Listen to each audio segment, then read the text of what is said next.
que você gosta? Gosto de estar aqui. Do que é que você gosta? Gosto de ser alegre. Gosto de cantar. Gosto de música. Gosto de cantar. Gosto de música. Do que é que você gosta? Gosto de estar aqui. Do que é que você gosta? Gosto de ser alegre. Gosto de cantar. Gosto de música. Gosto de cantar. Gosto de... Entra junto, vai lá. Do que é que você gosta? Gosto de estar aqui. Do que é que você gosta? Gosto de ser alegre. Gosto de cantar. Gosto de música. Gosto de cantar. Quando eu vejo que a plateia é afinada, eu não consigo parar onde tinha previsto e ter que abusar um pouquinho. Eu pergunto e você responde, tá? Do que é que você gosta? Vai lá. Gosto de estar aqui. Do que é que você gosta? Gosto de ser alegre. Gosto de cantar. Gosto de música. Gosto de cantar. Gosto de música. Que bonito, hein?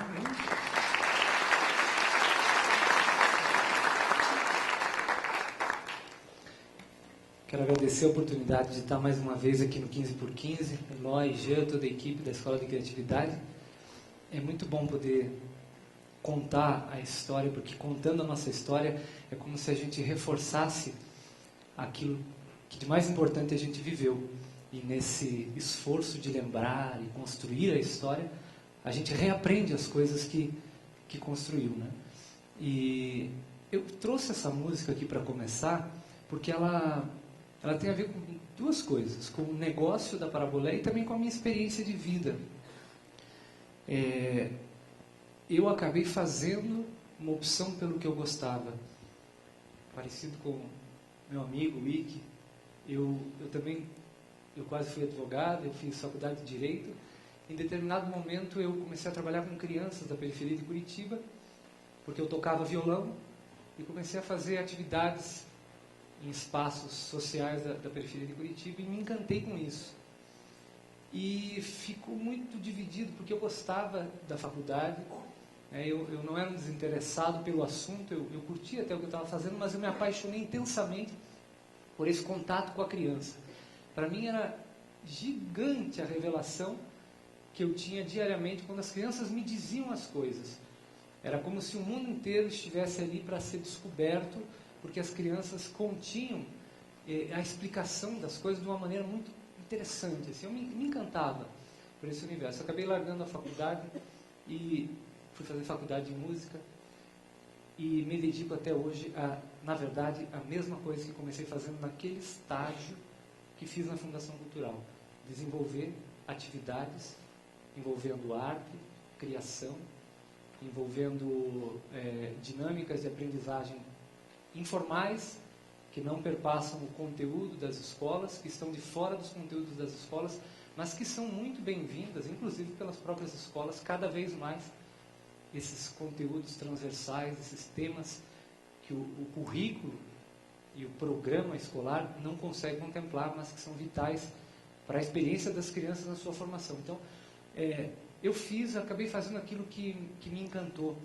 No começo, com muito medo de que aquilo não fosse dar em nada, e eu venho de uma família de comerciantes, eu trabalhei até os 21 anos dentro de um supermercado, sou de Campo Largo, e cresci nesse ambiente. Eu poderia ter seguido o negócio do meu pai. Então foi um grande desafio romper com uma coisa que estava encaminhada, né? Foi muito difícil isso. E eu acho que essa aposta foi tão apaixonada, acredito que ela não teria como não ter dado certo. Ela poderia ter sido diferente do que é agora, eu tive escolhas, opções, mas acredito muito que ela teria dado certo pela intensidade e a confiança que eu tinha naquilo que estava fazendo. Então, aos poucos, a família, os amigos foram também se convencendo de que tocar violão para as crianças poderia dar em alguma coisa. Cantar nas escolas, levar atividades lúdicas poderia dar em alguma coisa. E essa aposta deu certo. E agora eu conto um pouco da outra parte. Do que é que você gosta também passou a ser a pergunta que norteia os trabalhos da Parabolé. Porque eu fui me aproximando da educação, convivendo com educadores, dei aula há muito tempo em escolas, e uma das coisas que sempre me incomodou é a ideia de que o processo escolar ele é guiado por uma lógica muito antiga já, que é a lógica do que você vai ser quando crescer. Todos nós fomos interrogados inúmeras vezes ao longo da nossa infância e crescemos com essa marca, assim, nós temos que ser alguém. Nós estamos num processo de crescimento, nós vamos chegar lá, nós vamos chegar lá. E isso é muito forte com as crianças. Eu vivo dentro das escolas, eu assisto isso diariamente. O que é que você vai ser quando crescer? E isso é legal. Isso não pode ser abandonado. O que é que a gente vai ser quando crescer é fundamental. O problema é que isso está na frente de tudo e fica obscurecido o outro lado, que é o lado mais fascinante das coisas e que mais motiva a vida, que é o que é que você é, o que é que você faz, o que é que você gosta. Então, eu fui transformando as minhas atividades e criei a Parabolé o tempo todo norteado por essa ideia. Evocar nas crianças aquilo que elas são. E essa ideia, no início, ela não vendia muito bem. Eu comecei com várias atividades que eu fazia e que passavam por recreação. A recreação é uma coisa muito bacana, mas ela não ganha o status de uma coisa de formação. Eu sofria muito. Durante anos eu circulava as escolas, ainda sem a empresa, mas funcionando mais ou menos como uma companhia teatral, com vários parceiros, com equipes. E essas atividades elas não convenciam muito, elas não ganhavam o know-how das atividades mais oficiais. Quando eu ofereci um curso de contação de histórias, eu não conseguia ganhar o mesmo que aquele que ia na escola para dar uma palestra sobre pensamento lógico-matemático, por exemplo. Isso ainda é um tabu, mas era uma grande dificuldade do negócio. Como é que faz para convencer as pessoas de que algo extremamente importante no campo da cultura, no campo da arte, no campo da criatividade. E aí eu comecei a buscar mais subsídios para convencer as pessoas. Eu acabei fazendo um mestrado na educação, eu conheci um autor português que veio para a minha banca, topou vir para a defesa da minha banca na Universidade Federal e se tornou um parceiro, é um grande nome que é o Manuel Sarmento. E esse cara já dizia há bastante tempo as coisas que eu estava tentando dizer. Então, a partir dele, de outros autores ingleses, norte-americanos, eu comecei a juntar um monte de coisa, comecei a publicar algumas coisas. E aí, aquelas atividades que inicialmente eram mais destinadas às crianças e ao olhar dos professores e dos diretores se tornava uma coisa assim, é uma recreação, contratamos, mas é uma recreação. Aos pouquinhos começaram a ser inseridas de uma outra maneira.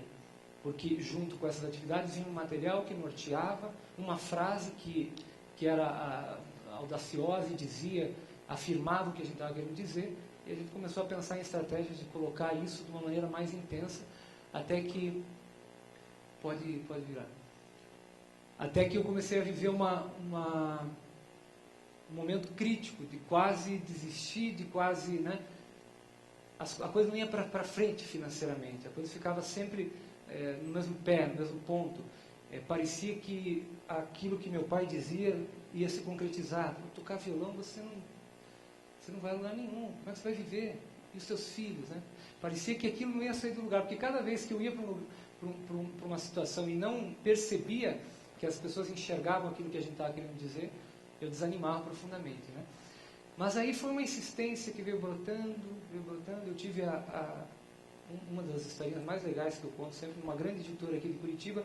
Eu fui convidado para uma reunião, as pessoas leram um artigo que eu tinha publicado e me chamaram para uma reunião para falar sobre a possibilidade de dar palestras pelo Brasil. E aí, na reunião, eu falei sobre o que eu falo nas palestras. Eu falo sobre folclore, cultura popular, e falo sobre brincar. E aí comentei rapidamente, mas eu fui interrompido, porque imediatamente parecia que era uma coisa sem importância. Nossa, foi marcante essa reunião para mim. Porque ali eu pensei que não ia dar nada certo. E por conta de um consultor dessa editora, eu acabei fazendo uma palestra em que estavam esses diretores. Para a própria equipe da editora. Eles se encantaram com a fala, e aí eu comecei a viajar ao Brasil fazendo várias palestras, ainda estou fazendo, acabei de voltar de uma. Então, começou, por não ter medo de receber um não, por enfiar a cabeça dentro da jaula dos leões, uma coisa que era muito improvável, e não ter medo de enfiar as cabeças, é que eu acabei podendo ganhar uma inserção um pouco maior. O ponto... Nossa, não vai aparecer. Está muito escuro. Será que essas luzes aqui se apagassem um pouquinho? Um dos momentos mais... A gente, assim, tem muitas pessoas que acham que a gente não somos capaz de nada, mas isso... Eu queria mostrar exatamente isso. Eu queria que as crianças falassem no documentário aquilo que eu percebo que elas são, aquilo que elas vivem, e que a escola não enxerga. E aí eu trouxe aqui, picoteei 2 partezinhas bem pequenas desse documentário que eu fiz, e só para vocês darem uma olhada aqui. Passa lá, vamos ver. A gente, assim, tem muitas pessoas que acham que a gente não somos capaz de nada, mas isso não é verdade, não. Até as crianças pequenas que entram na escola já vê a brincadeira e já começa a brincar com os amiguinhos. Os amiguinhos explicam como que é. Sim, aí vai indo pra frente. Chega em casa, conta pra família. Aí a família acha legal, conta pra outra amiga. A outra amiga conta pra família e assim vai indo. Vai indo, assim, a capacidade dela é que ela pode rolar no mundo inteiro. Nós já somos mocinha. A gente já sabe lavar um prato, uma louça. Então a gente também pode ter a coragem, a ideia de inventar uma brincadeira. Esse documentário é todo construído...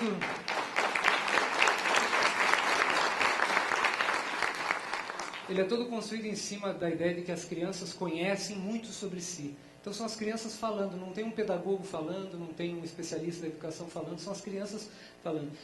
E aí, a princípio era uma ideia que eu tinha um certo temor, né? Será que isso cola, né? Será que alguém vai querer assistir? E um dia, sentando do lado da secretária de Educação de Curitiba, para justamente ver a possibilidade de distribuir gratuitamente em todas as unidades de ensino aqui de Curitiba, por conta de um patrocínio que eu consegui via lei de incentivo, né? Eu sentei com a secretária para ver esse documentário. Afinal de contas, ele ia para todas as 509 unidades de ensino de Curitiba. E ela assistiu 1 minuto do documentário, 1 minuto e meio do documentário, e falou o seguinte: meu Deus, nós não conhecemos as nossas crianças. E aquilo para mim foi o maior resultado, assim, até então, assim, de retorno, né? E esse documentário começou a correr, ele foi indicado por um prêmio, que é o principal prêmio de documentários etnográficos, que é da Associação Brasileira de Antropologia, e ele ganhou a menção honrosa do prêmio no ano passado. Isso também foi um grande retorno, assim, de que essa ideia que estava brotando lá atrás, de que as crianças realmente são protagonistas da sua história, não apenas assimilam passivamente o conhecimento, essa ideia pega e está pegando cada vez mais. Eu fiz uma palestra recentemente no Teatro Guaíra, foram 4 dias, em cada dia 2.000 pessoas, e eu falei só sobre isso. Foi uma coisa maravilhosa que mostrou que a insistência é válida nesse sentido. Vamos para o próximo. Eu vou pular isso aí. Tem 1 minutinho só. E eu acabei não falando muito da Parabolé e contei a minha história. No primeiro 15x15, eu falei bastante da Parabolé e não contei muito a minha história. Então é bom variar um pouco, né? Aquele vídeo falava um pouco da Parabolé. Vocês acessam o site que está no final, passa mais um. Esse site, A Criatividade Desperta, é um dos nossos maiores projetos. Tem 250 alunos na periferia de Campo Largo. Ele trabalha com oficinas de artes para crianças que têm pouco acesso a esses conteúdos. E o site da Parabolé. E para terminar, eu quero só fazer uma brincadeira rápida aqui com vocês, porque não posso subir num palco sem brincar com a plateia. Divido vocês assim, ó. Todo grupo de lá é uma equipe, o grupo de cá é outra equipe, e essa fileira do meio, que é a maior de todas, vai ser dividida bem onde está a câmera ali, pode ser? Quem está acima da câmera vai fazer assim comigo, ó. 8, 8, 8.